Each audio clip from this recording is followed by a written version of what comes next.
And we're live. What's going on? It is Not Scott much. and Tristan. We are chopping it up with Coach Krispy Kreme. We still don't have any bumpers for this show yet, but we'll get there. We'll get there. It's in the middle of like the busiest season this company does every year. We're trying to interview as many semifinalists as possible. And of course, with the compressed season, they don't give us a lot of time. So it has been one thing after another, but I get to hang out with my friend Tristan. What's going on, brother? Not much, man. Busy as well. The compressed season does make it a wild time of the year. Yeah, not only do we have to interview everybody, we have to watch the stuff so that we can talk about it and stay educated on everything. Then I go on this game show and I keep winning. Yesterday I thought I was a dud. Did you win? I won. And now I'm going on to the finals. Let's go. Dude, I was sick as a dog yesterday during that half hour.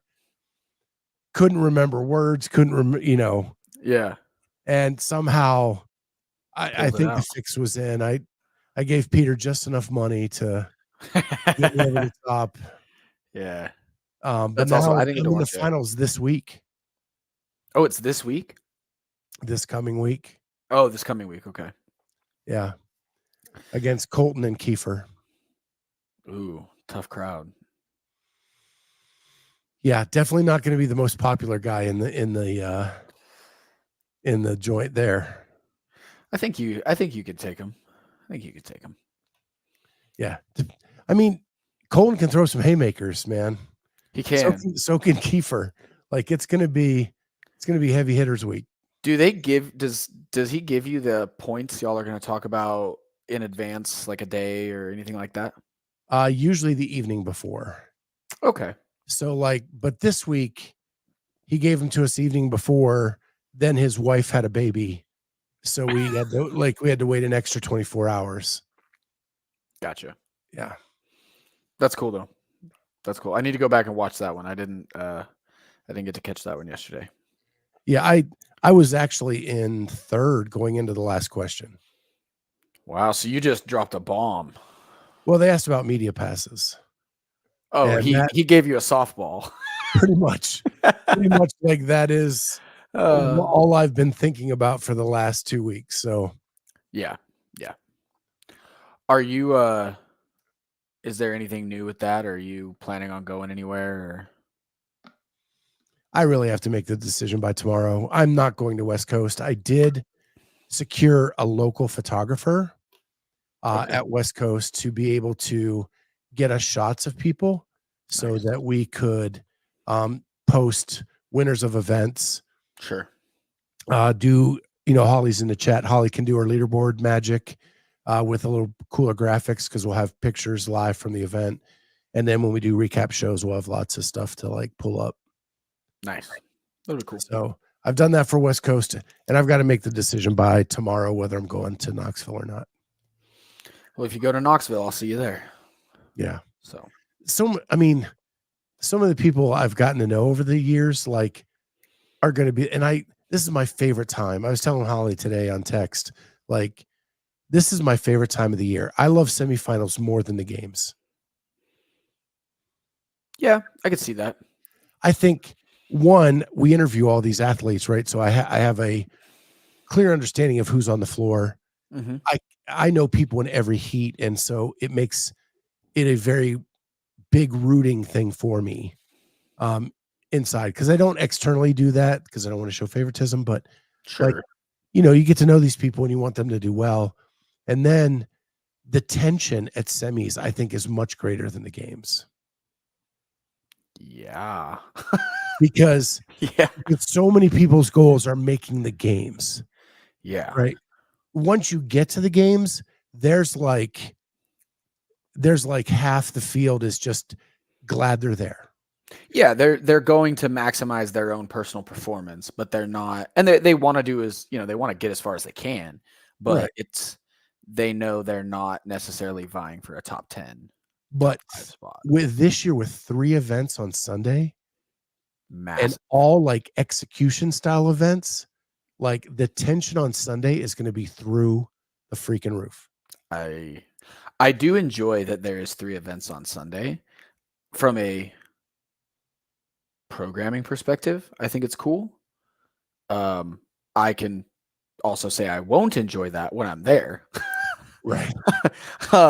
But I do think it's kind of cool that they changed it from the traditional like 2-2-2.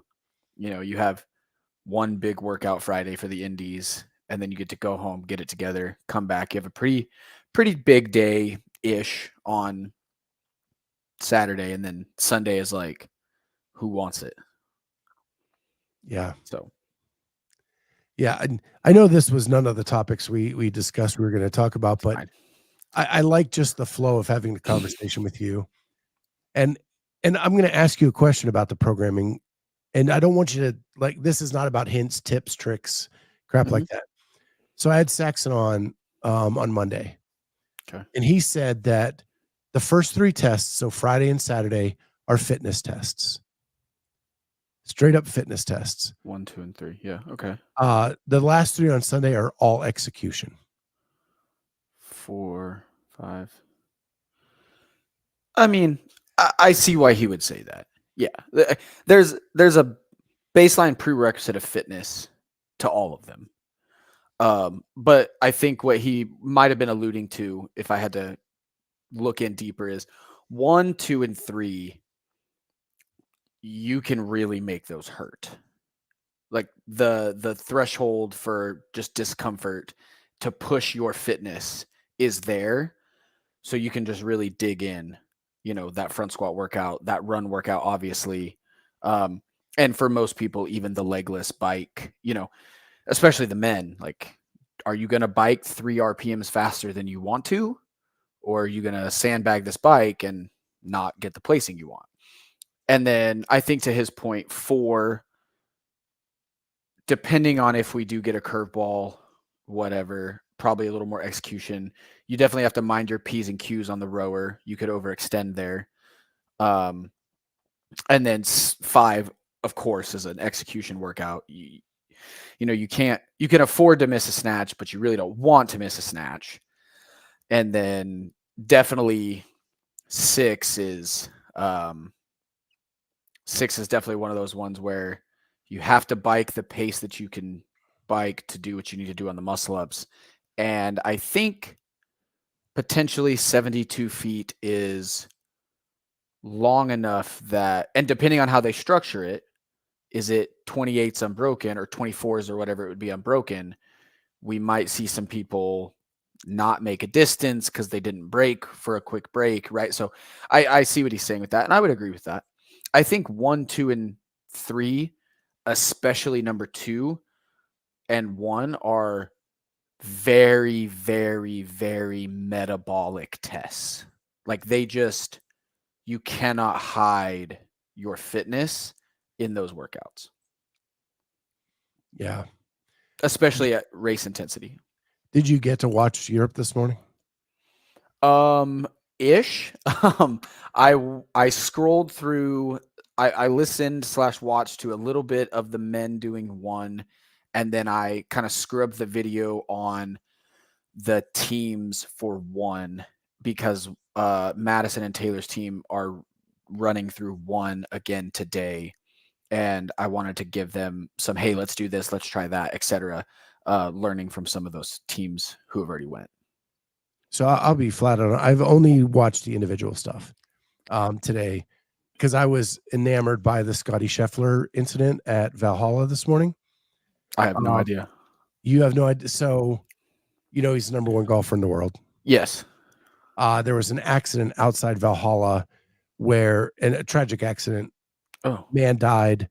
A shuttle bus hit a pedestrian. And so traffic was shut down. Oh, man. Scotty Scheffler was trying to get into Valhalla. He was 2 cars back of the entrance. Mm-hmm. So he pulled over to the median to pull around the corner to get in. A police officer yelled for him to stop. His story is he didn't hear him. Cop yells stop. Doesn't. The cop attaches himself to the car and starts beating on it with his flashlight. Oh. Asks Scotty to roll down the window. He complies. He reaches in, opens the door, pulls Schreffler out, cuffs him, slams him up against the car, and takes him downtown to process him. Whoa. And the more that's coming out from that, the worse it's looking. That's wild. Yeah.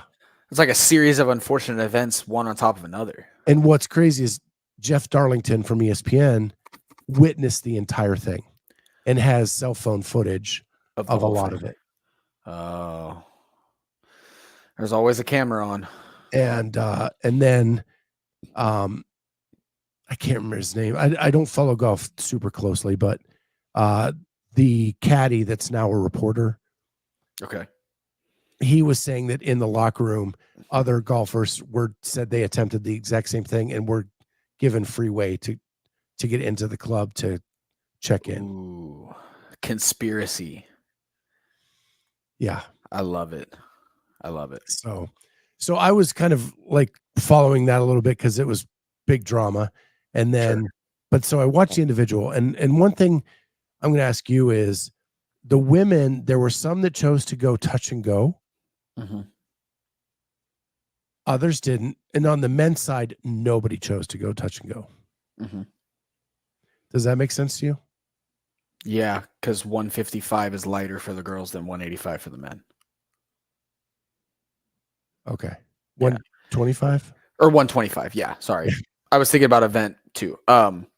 Yeah, 125 to 185 is more women can just handle that a little bit better. And there's even, consistency issues within CrossFit's own programming because the men's first bar of the snatch ladder is 185 and the women's bar is 135. So like, what are we doing here, guys? So it doesn't surprise me terribly much. I would be curious to see how the women who did touch and go did. Like, I don't know. I know Gabby won that event, if I'm not mistaken. Barely. Did she go touch and go the whole way? No. Yeah. See. Kringle did. Kringle finished three seconds behind her. Wow. But Kringle had the lead the entire race. And Gabby got her on the run at the end. No, I think Gabby got her incrementally, like on 3, 4, and 5 on the cleans. And then it looked really good on the like she got her really good on the last run. Like they came in almost together. And they almost picked up the bar at the exact same time. Gotcha.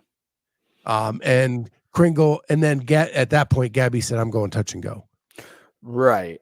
And Kringle tried and could only do like 3, 2, 2. Yeah. I don't think it's terribly surprising to see more of the men go very fast singles versus the ladies on that workout. I think you can play to. It's just, I mean, at the end of the day, no matter who wants to say it, like it's a running workout. So if the touch and go, like if touch and go impacts your running, it's just not worth it because you're going to lose more time. I was surprised. Like you have to be able to manage that clean and jerk. Right. Is what became obvious to me today. Yes. You have to manage it so that your runs don't suffer. Right. Now that is where you're running outside in a big loop and not doing, as Corey's putting it, the DMV Disney ski line, like they did in Asia. Yeah, I saw that. So, if you're forced to do that, it's a completely different event with all the zigs and the zags because you're never even going to get to top speed. Yeah, you're never going to stride out your run and really settle in. So it does change it where you might want to try to do some touch and go to get out ahead of somebody before you get back out on the run. Yeah. So I know that you're going into a weekend where you're going to be coaching. So I didn't want to talk about that a bunch, but a couple observations about that. You've got you've got Jacob this weekend coming up. You've got Madison and her team. Hattie. Yep. And then, so we have one of our coaches at Ascend, Carrie Tobias. Okay. She is on a team. Well, she owns a gym, Man-Made CrossFit, up in Cypress, greater Houston area. She has a team that she is on from that gym. And then I have a guy that I coach who's on another team from that gym. So they have two teams from that gym, and they're more or less Ascend teams, with her being one of our coaches. They do a good bit of our programming. They all train at the affiliate as well. So it's kind of a hodgepodge. Okay. But I'll be there to assist them as well. So in essence, 3-ish teams and then 2 individuals in the West. Yeah. As a person who's gotten to know Hattie over the I love these workouts for Hattie. Me too, brother. She came and tested. Like, she tested a couple in full. We did some interval variations of a couple, and I'm excited. Corey Leonard asks, Tristan, where's your box? So the gym that I coach out of is CrossFit Greater Heights in Houston, Texas. So my fiance and I also go to a gym down in Dickinson, Texas, which is greater Houston area, closer to where we live, called CrossFit Kima. So we bounce around a little bit. Yeah. So we talked to Jacob yesterday. You happy for his chances with these workouts? Yeah, I'm excited for Jacob. I think there's a good portion of the events that he can really go compete on, that favor his abilities. You know, he's not I wouldn't say he's a fully mature games athlete at this point by any stretch. But I'm really proud of the progress he's made in his fitness this last year. You interviewed him yesterday. This was his first year having a job, working, training, being in his garage most of the time. He's a really social athlete. He likes to be around people. That wasn't really an option a lot of the year. He got married, so for him, like the improvements we've made on his fitness this year, he improved his placing in quarterfinals drastically. I think we'll improve his placing at semifinals by a good margin. We have a goal we'd like to hit there, and all of that happening in I give him a hard time, his first year of really adulting, and doing a lot of adulting, getting married as well. So I'm super proud of him and excited for him to go out and have a good time. Corey wants more specifics. We're in Houston. Everything is 45 minutes away from each other. We travel there a couple times a year, and I'd love to drop in. He's right. Everything is 45 minutes away. It's in the Heights. So it's right off like the intersection, or not the intersection, but where I-10 turns into I-45 and they kind of crisscross. It's just a couple minutes down I-10 going west. So it's in the Heights technically. I-10 is my least favorite road in the world. It's not my favorite either. I've driven it a long ways, a lot of different directions. When I lived in Tallahassee, Florida, it was the east-west from Jacksonville to Pensacola. Mm-hmm. Ugh. Yep. I've driven I-10 from El Paso all the way to Houston, and it's 13 hours of nothing. So, Larry Young, box you like close to Pearland? Box I like close to Pearland. I don't actually know the Pearland area that well for CrossFit boxes, unfortunately, Larry. Is that John Young's dad? I believe so, yes. Okay. So I know John is in the area, but I don't know exactly where. But he was I saw him at a local competition in Katy in December, and I loosely gathered that he is somewhere in the area. Larry, I don't know, but I'll ask around. I'm sure I could put some feelers out there and you have 2 months. Oh, he's in the Katy area. Okay, yeah, so he's not far at all. My favorite road sign ever is right across the state line in Texas that says El Paso 850 miles. Yeah. Texas is just massive, man. It's When massive. it's funny you say that because I was coming back from Jamie's because we're going to get into age group here. I was coming back from Jamie's in Michigan, cross the Michigan-Ohio border, and there's a sign on the road that says Atlanta, Georgia, 1,000 mile. Like, You couldn't pick a closer city first? as I cross into Ohio from Michigan, I'm worried about how far it is to Atlanta. Yeah, 1,000 miles. Right. Like, what? That's How funny. random. And I think like 2 exits down, it's like Tampa. Yeah. That's Yeah. wild. Yeah. There's probably some engineering reason. Or some guy just going, hey, let's play a joke. And Yeah, right. Let these people know how far away they are from this other place in the United States. so before, and we kind of talked about the news of the day. The news of the week is the age group semis ended on Monday night at 8:00. They did. Our friend, my friend, your athlete, Jamie Latimer, had finished in a qualifying spot. She did. So now you have a 2-week wait till the leaderboards are final. What happens at this point? Like, it's a long break from the end of that until the games start Labor Day weekend. Mm-hmm. I know Jamie, she's not going to take a rest, but would it be ideal for an athlete to take some time off and let the body heal and get ready for like July? Yeah. Yeah, that would be the ideal kind of recommendation. Hey, take about 2 weeks, you can train, you can go work out, obviously like she's an affiliate owner. I know being part of her community is super important. So she and I had a conversation yesterday. I told her I'm going to have some programming in, but I don't want you stressing to get an extra workout. I don't want you stressing to go super hard.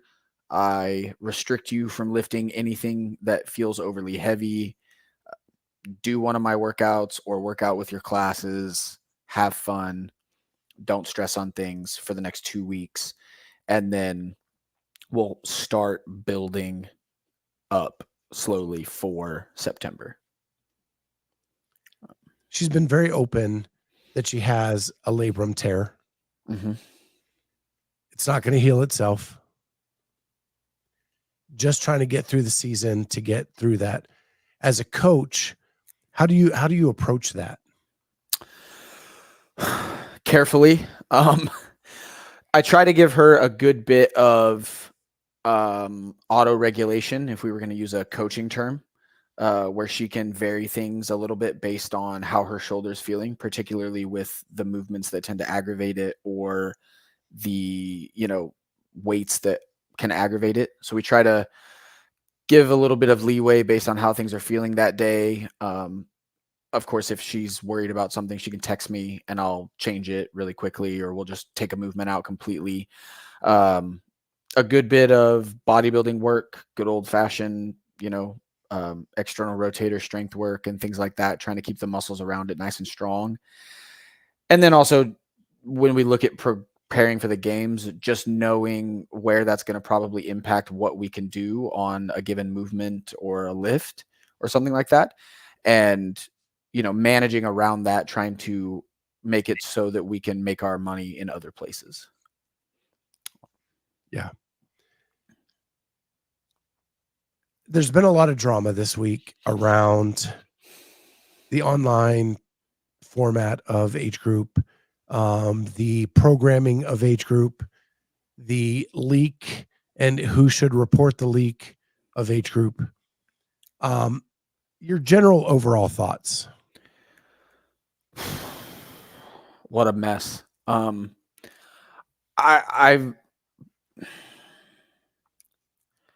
very frustrated with just the overall, I guess, state of the union of the online portion of the sport at this point, and the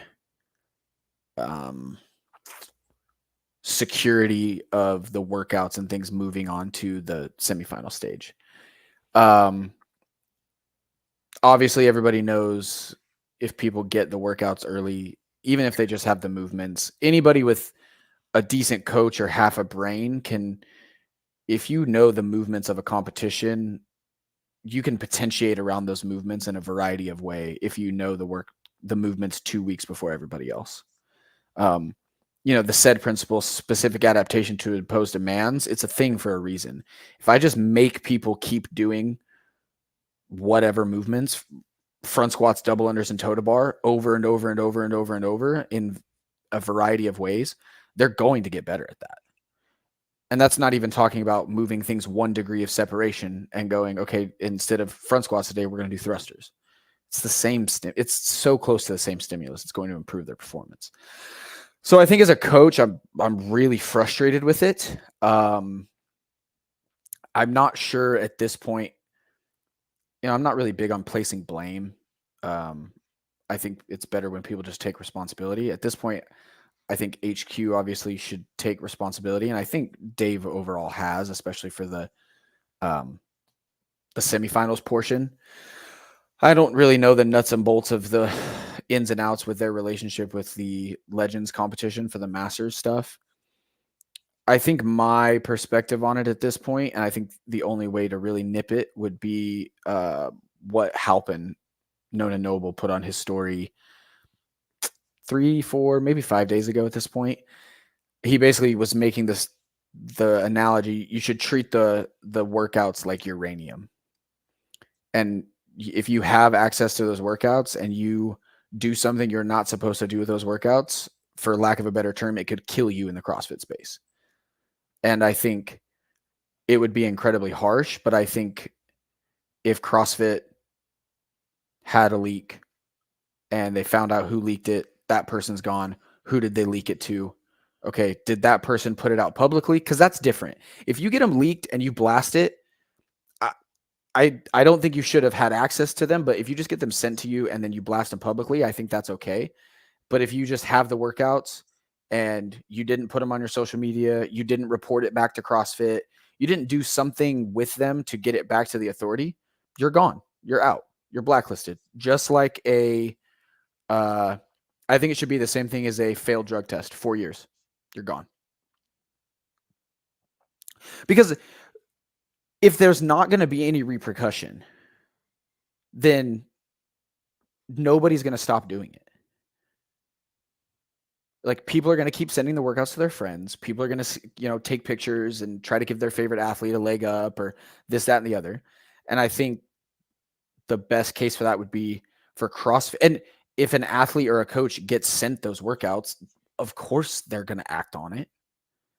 So I think the best thing would be a public policy from CrossFit. Like, if you get information that somebody says is for a semifinal stage or a quarterfinal stage or even the open, screw it, and you don't report that to CrossFit and we find out you had it, you're gone.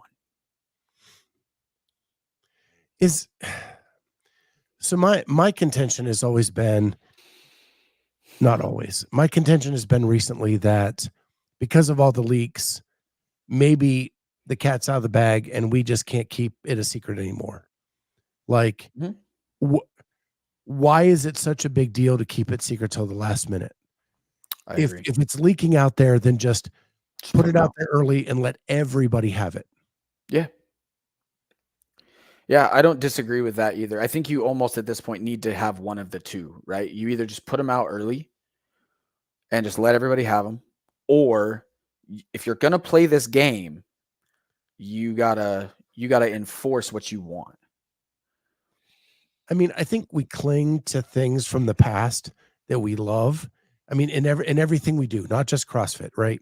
And everybody loved the old open announcements where nobody knew the workout. You gather around your stream at 8:00 on a Thursday night, or now 3:00 on a Thursday afternoon, right? And everybody's waiting with bated breath to see what the workout is. And that's like a warm part of your soul, right? That it's old, it's what you're used to, it's what you're comfortable. But with growth, sometimes you lose that intimacy and those little heartwarming moments, right? You know, and that happens in sport across all of them, football, baseball, Yeah. right? I think we have to like let go of some of those things to progress forward and make it a fair's not the right term, because everybody just, Professional. it has to be a professional sport, right? Yeah. Where every athlete has the same opportunity. Yeah.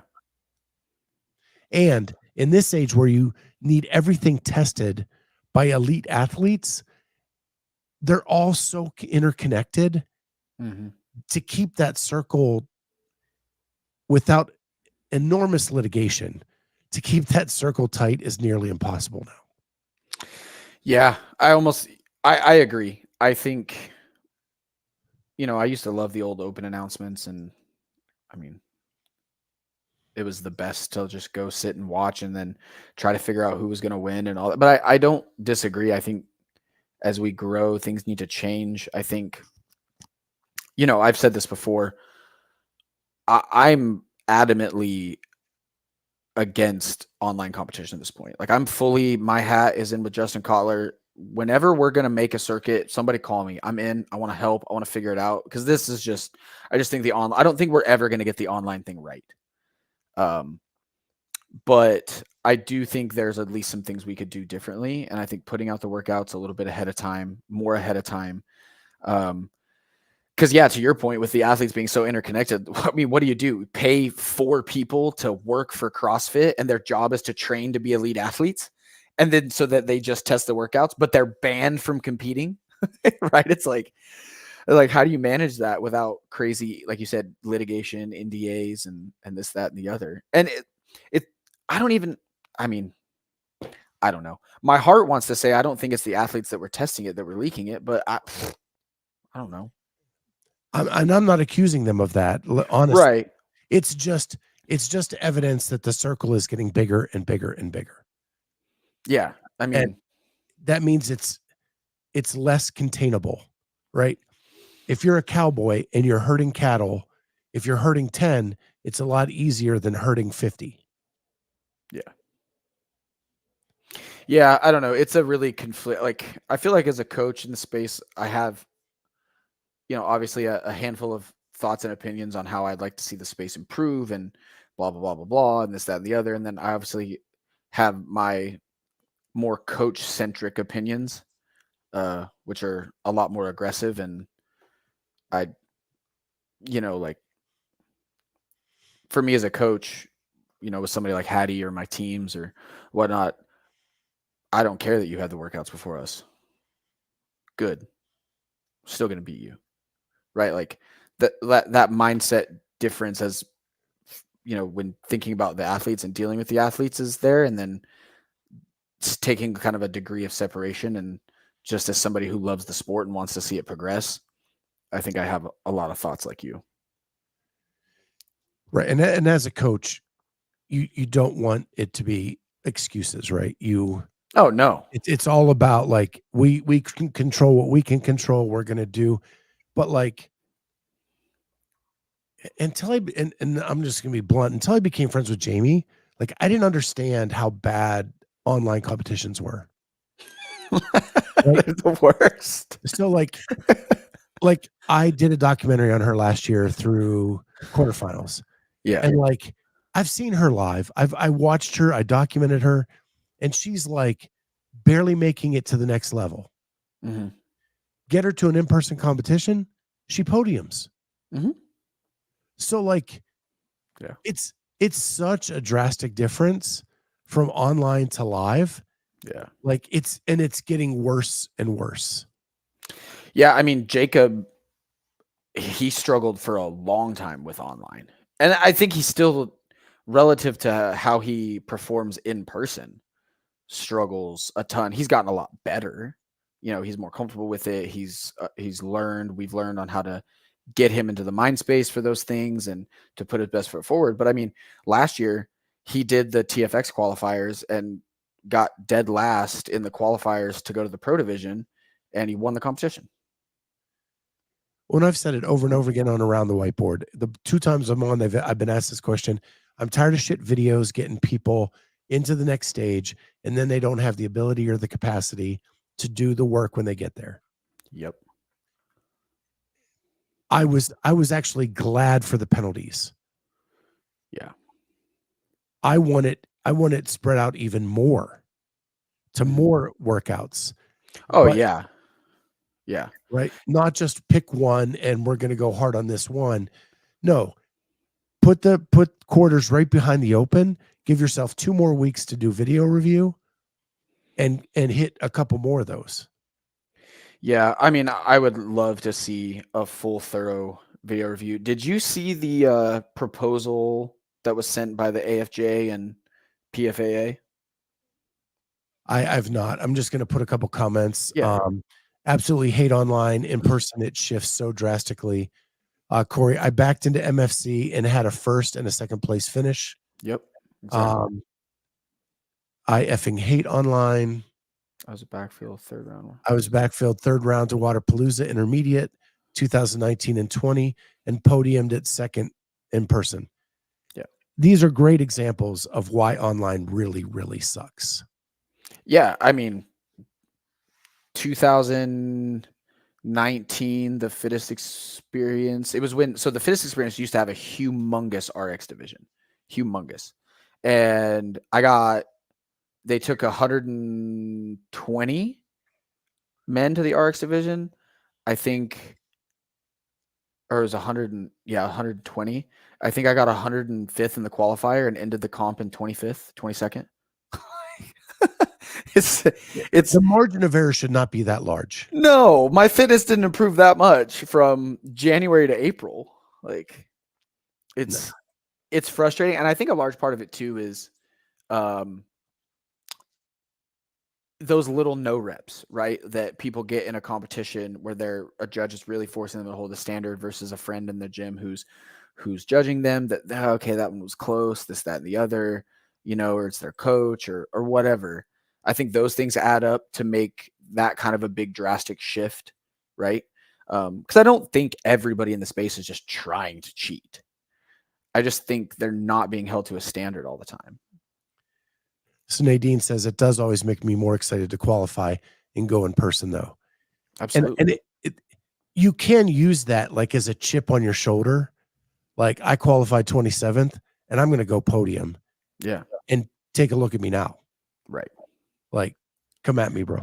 I mean, there's even a whole other portion about it, just talking, there are athletes who are exceptional at redoing. There are athletes who are exceptional at redoing workouts and improving their scores. And there are a lot of athletes out there who are exceptional at executing well the first time. And so you end up in this weird position where, okay, like somebody put their best foot forward and did it really well the first time for their capacity. And then this person who's really, really good at redoing starts to find scores and finds that little gray area to leap that person in the online competition because they did the workout 3 times. And that's not how competition actually works. It's how online competition works, but it's one of the reasons it sucks. Yeah. So as for the programming with the age groups, were you cool with it?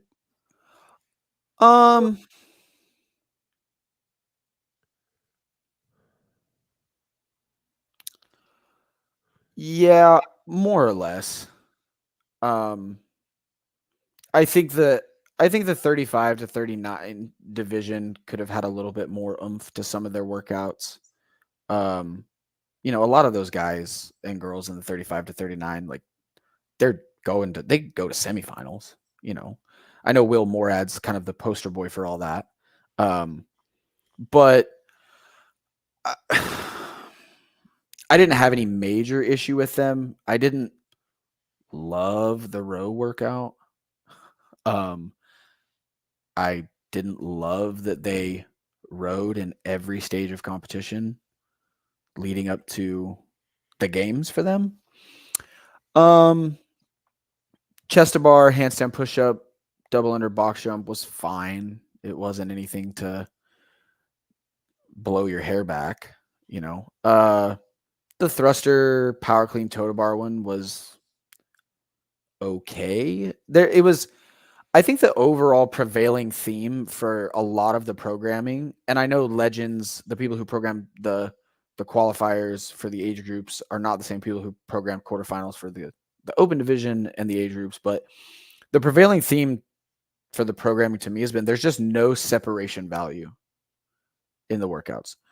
There's the way the workouts have been written this year, there's not a place where a bunch of people are going to get stonewalled and you can just kind of cruise past people, which good, bad, or indifferent just is what it is. So the one thing that was very prevalent last year was that there were spots and workouts that were stoppers. Mm-hmm. And you would get a backup of 20, 30, 50 athletes who couldn't get past X, right? That has not been the case in the elite division this year. Right.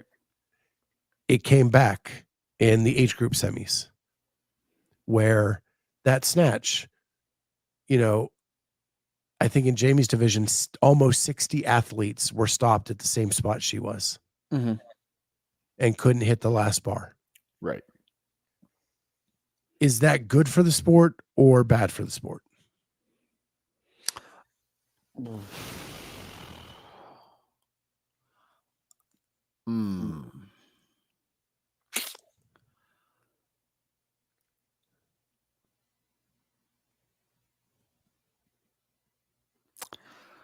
I think an inevitable part of testing at a higher skill or capacity, you will have people get blocked by something.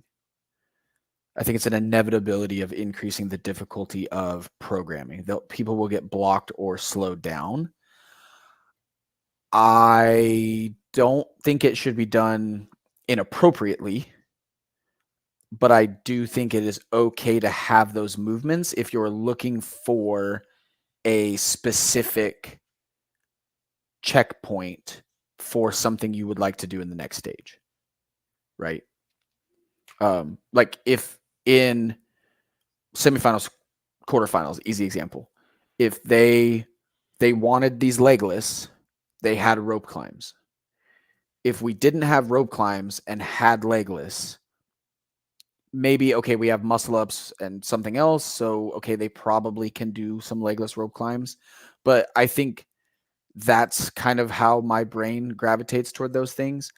I think what it does is it allows different kinds of athletes to move on the leaderboard maybe 2.5%, 5%, right? If you're an athlete who struggles with a dense set of gymnastics or a very heavy barbell, and those things are more evenly distributed across a workout, then you're going to like that those things aren't there, right? So the 20-minute AMRAP, for example, if that was a 20-minute AMRAP with 30,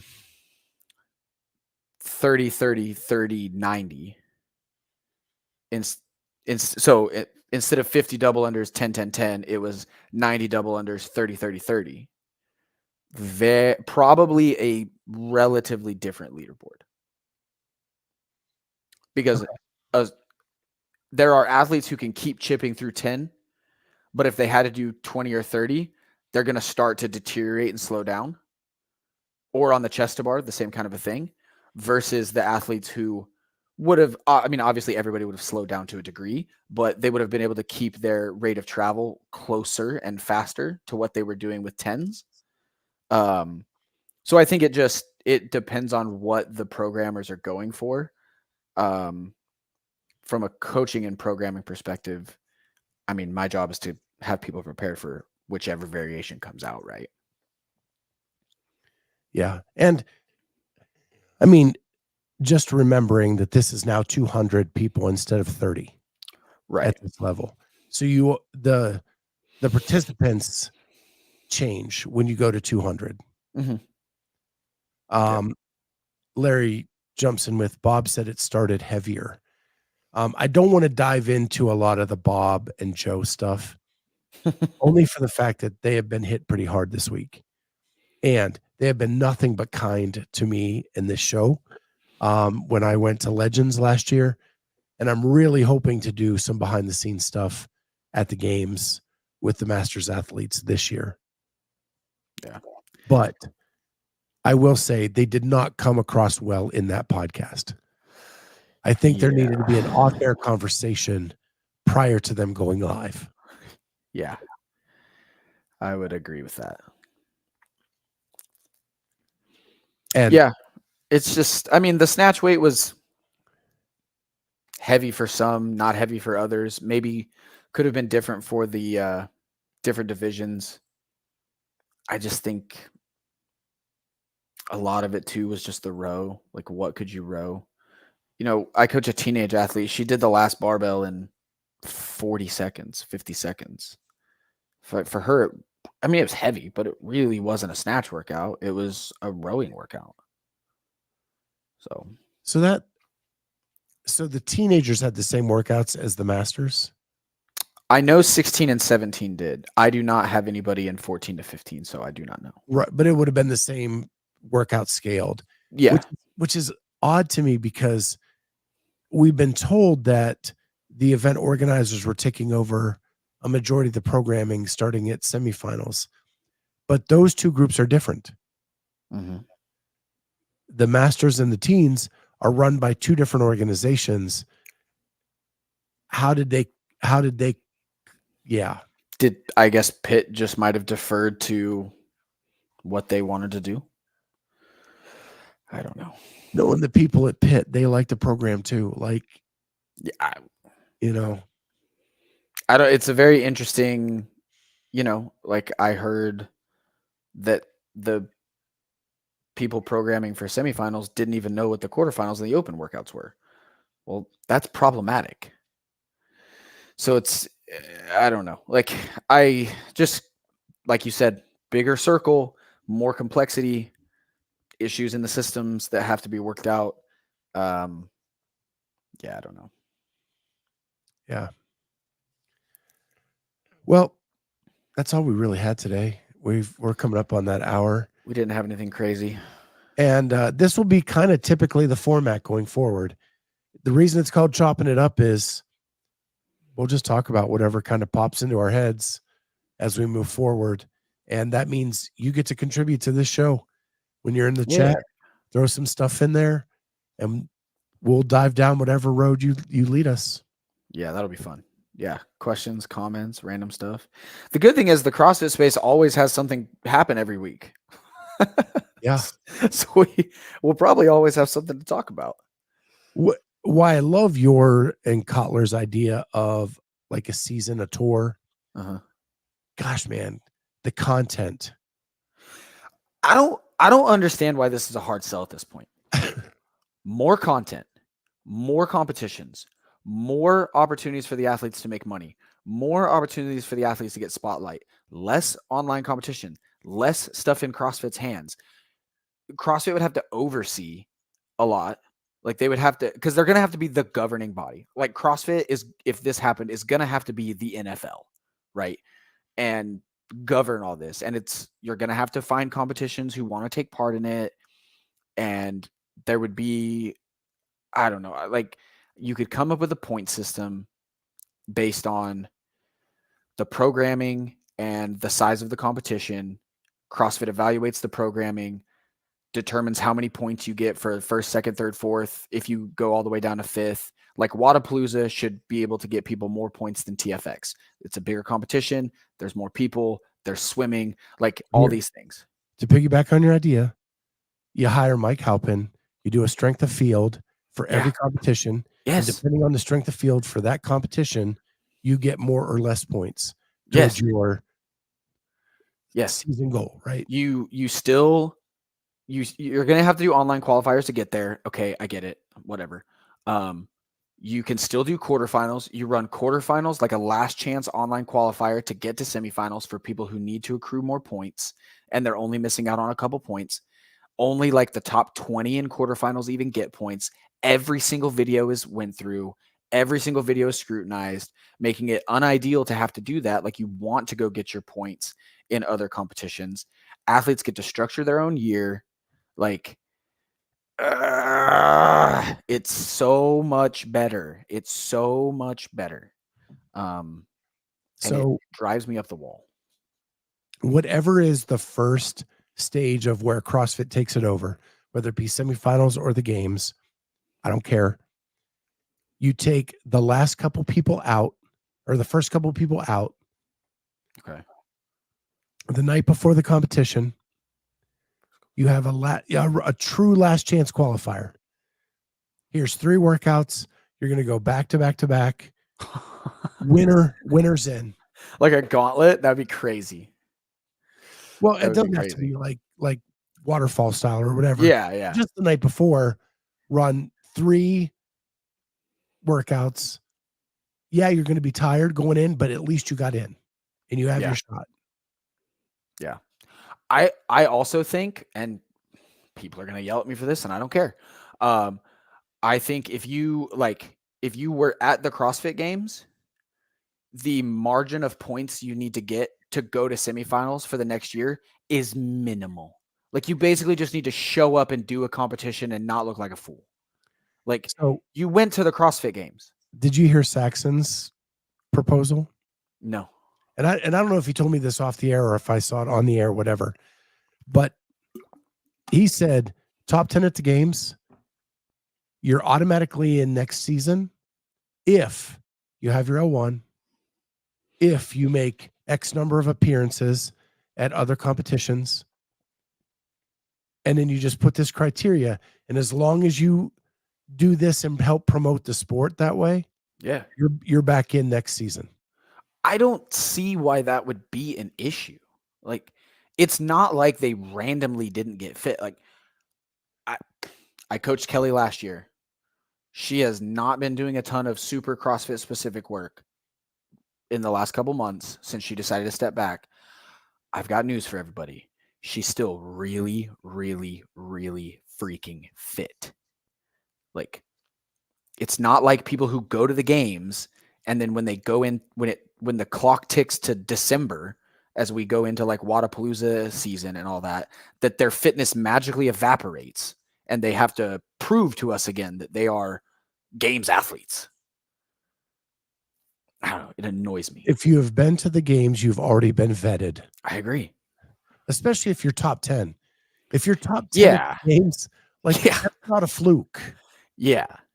Right? Like, so 10 people, men and women, get an exemption for the next season as long as you help promote the sport by doing this list of things, which are a lot easier than having to compete against people to get back. And it would be, I mean, there would be challenges like with a circuit. I guess the game spots wouldn't necessarily be allocated by region. It would just be people like to simulate. Like, that part would get weird, but because some of the tour dates are going to be in other countries. Exactly. That's how you grow it internationally. Well, you also get a lot more cross-pollination. Right. Because you're not growing it through an Olympic style. You're growing it through like a PGA or tennis style. Yeah. Yeah. I always thought about, I'm not super familiar with golf and tennis. I know ish of them, but I did MMA for a while when I was in the military. And it always, like, the thought was, okay, like, they fight a couple times a year, they move up the ranking. That was always how my head thought about it as well. Like, and it's still hard. Like, people like Jacob or, a lot of athletes that I coach who are up and coming semifinal athletes. Hey, if you're trying to punch your ticket, like, we're going to have to go grind out some comps. Yep. And get some points. And it's going to be a journey while you're still getting fitter. But to Pat's comment, yes, because you can then design training cycles better and long-term, like really long-term planning and things like that. And it's still going to be hard for those athletes to punch in, but it's not this one weekend, because we're still living, to your point about the online stuff, we're still living in the world of, if you get sick the week of quarterfinals, you're screwed. Your whole year is over. So I'm going to put this up, and I want you to think about it because I want to talk about it next week. And this is where we'll leave it. So Brandon Swan, friend of the show, made this chart of the sickness wellness continuum, but more for an elite athlete. So we all know the top. So I'm going to talk over it at this point. But yeah, you're fine. Where you go sick, well, fitness. And that is the continuum we know. But for an elite athlete, he adds a bottom to this continuum to make it a full circle. Okay. And here it comes. And if anybody knows Brandon, he has been to the games a couple times, and every time he gets there, he gets hurt. He's Australian, yeah? Correct. Yeah. Okay, I know who it is. Interesting. And he's arguing that the fitness you're doing in competing actually leads to sickness. Yeah, there's a mountain of data to support that as well. So yeah, we can dive into that because that's also a little bit more sciencey, strength and conditioning, and yeah, we can dive into that for sure. So it's on his Instagram if anybody wants to go read his full narrative on this. But yeah, I saw it and I was like, dang, that's pretty thought provoking. And I think that would be really cool for us to talk about next week. I agree. That would be cool. So with that, have fun watching semis this weekend. Good luck. And you're actually traveling next week, right? Yes, sir. We'll have to figure that out. Yeah, we'll figure something out. But yeah, I leave Thursday and then come back Monday and then leave the next Thursday. Okay. Well, with that, thank you everybody for being here. We'll see you next time on Chopping It Up with Coach Krispy Kreme. Bye, guys.